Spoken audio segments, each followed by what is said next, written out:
Hyderabad gun park వద్ద బిజవయం కార్యకర్తల ఆందోళనతో ఉద్రిక్తత నెలకొంది. యువతను కాంగ్రెస్ పార్టీ మోసం చేసిందని ఉద్యోగాలు భర్తీ చేసి నిరుద్యోగులను ఆదుకుంటామని అప్పుడు చెప్పి ఇప్పుడు కాంగ్రెస్ అధికారంలోకి వచ్చాక పట్టించుకోవడం లేదని బిజవయం కార్యకర్తలు నిరసన చేపట్టారు. జాబ్ క్యాలెండర్ అని చెప్పి మోసం చేశారని ప్లకార్డులతో నిరసన వ్యక్తం చేశారు. కార్యకర్తలను పోలీసులు అడ్డుకోవడంతో ఉద్రిక్తత నెలకొంది. పలువురిని అదుపులోకి తీసుకున్నారు.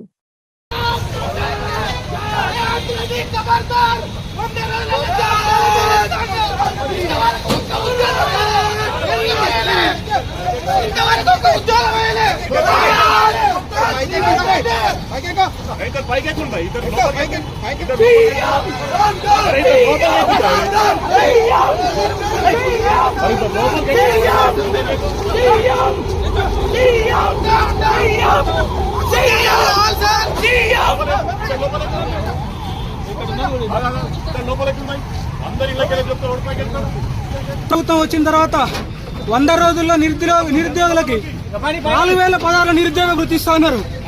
దేశాధినేత వచ్చి ప్రియాంక గాంధీ వచ్చి ఇక్కడ స్టేట్మెంట్ ఇచ్చేళ్ళింది, కానీ వాళ్ళు ఇక్కడ ఇవ్వలేదు. కాబట్టి కాంగ్రెస్ గవర్నమెంట్కి హెచ్చరిక చేస్తున్నాం. నిరుద్యోగులకు వెంటనే నిరుద్యోగ వృత్తి ఇవ్వాలి, జాబ్ క్యాలెండర్ ఇవ్వాలి. ఉద్యోగ అవకాశాలు కల్పించకపోతే బీజేవైఎం తరఫున ఇదే హెచ్చరిక జారీ చేస్తున్నాం. ఈసారి అరెస్టులు ఉండవు, డైరెక్ట్ గా అసెంబ్లీ ముట్టడం జరుగుతుందని కూడా హెచ్చరిస్తాను.